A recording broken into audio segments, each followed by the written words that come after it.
రాష్ట్రంలో engineering మిథ్యలో core గ్రూప్ల పరిస్థితి మరీ దారుణం.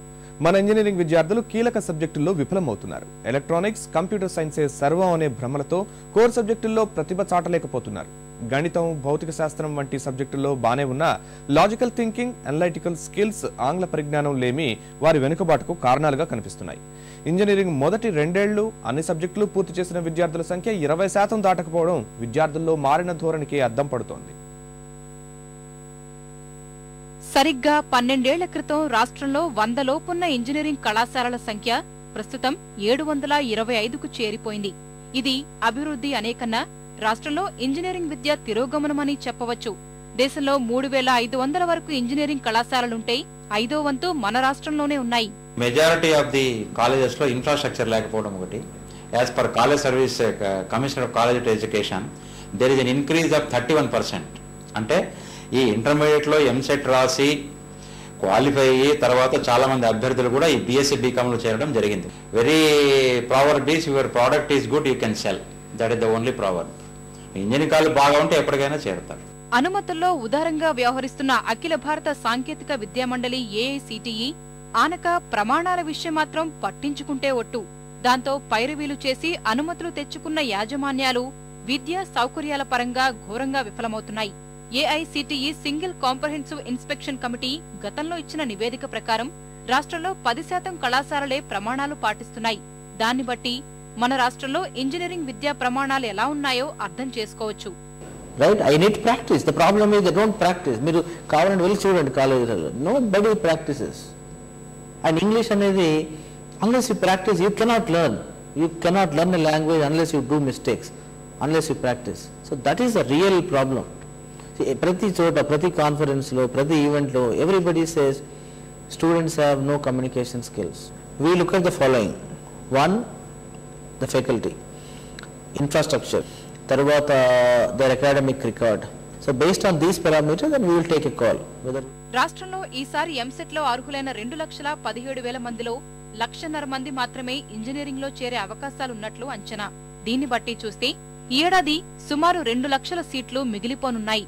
ఇంజనీరింగ్ పట్టాలతో వస్తున్న విద్యార్థులు తర్వాత రాణించలేకపోవడం ఈ పరిస్థితికి ప్రధాన కారణమని పారిశ్రామికవేత్తలు అంచనా వేస్తున్నారు. జనరిక్ ఎబిలిటీ, టెక్నికల్ స్కిల్స్ లో 37% విద్యార్థులు మాత్రమే మెరుగ్గా ఉంటున్నారు.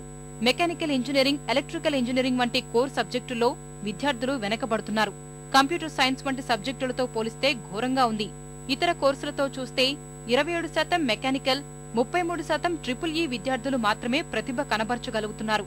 మొదటి 2 ఏళ్లు ఆడుతూ పాడుతూ గడుపుతున్న విద్యార్థులు 40% ఉత్తీర్ణత సాధించడం గగనమవుతోంది. మాట్లాడే విధానంలో లాంగ్వేజ్ ప్రొఫిషియన్సీ, తర్వాత ఏ విధంగా అడ్రస్ చేయాలి, తర్వాత ఏ విధంగా ఎటికెట్ అనేటువంటిది, ఈ 3-4 విషయాలు, మళ్ళీ యాటిట్యూడ్, దీంట్లో మాత్రం చాలా మందికి లోపించుకుంటారు.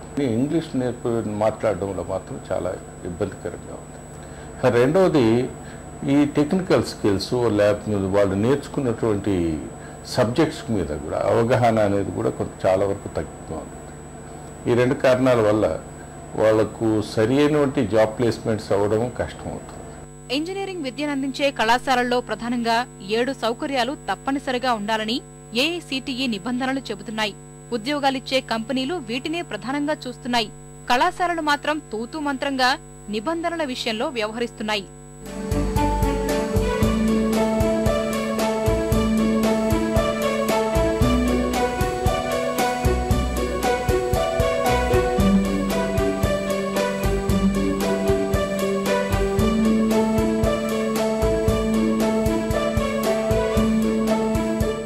అప్పుడే బీటెక్ పూర్తి చేసిన విద్యార్థులే అధ్యాపకులుగా చేరిపోతున్నారు.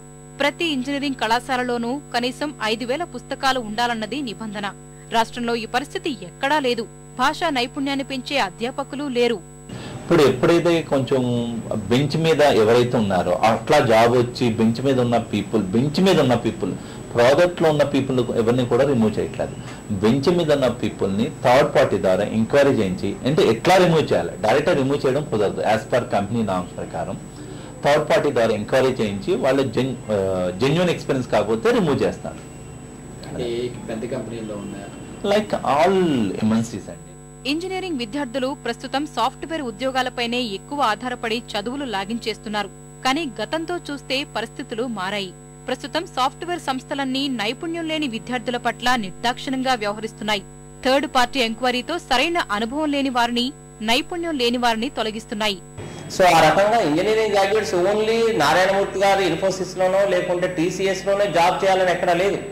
రకరకాల రంగాలలో వాళ్ళు ఏ రకంగా రాణిస్తున్నారు అనేది కూడా ఒకసారి చూడాలి.